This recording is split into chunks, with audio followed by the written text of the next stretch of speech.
Summary in the movie, and I'm going to be clearing the doubt of what is the difference between speeding and directioning. So let me explain the circuit to you first. This is my circuit. This is the motor module. The motor module consists of two inputs, speeding and directioning.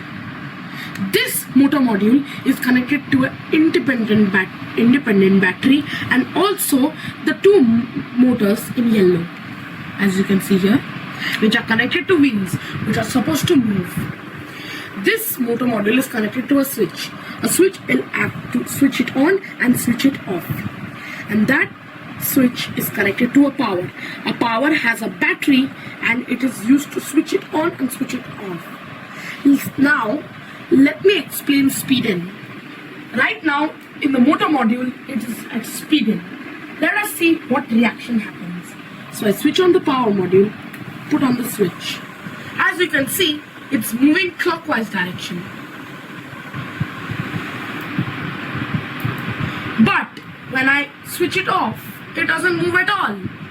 But when I switch it on again, it moves.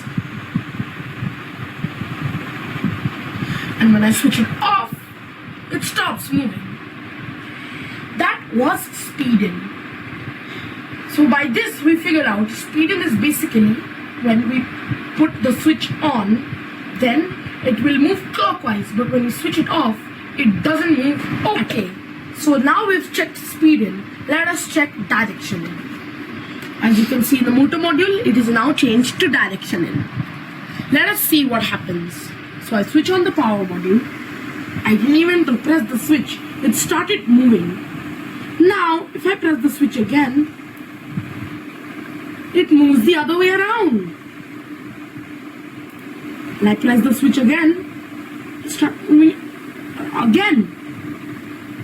But now, how do I stop it? I just press the power button. Just press the power button. By this, we summarize that in the direction in button, it never stops. You click it once, it will move anti-clockwise. You press it again, it will start moving clockwise. The only way to switch it off is by the power module. By this, we find out the difference between speeding and directioning. I hope this doubt is clear. Thank you. Hello friends and teachers, I am Summer in the movie.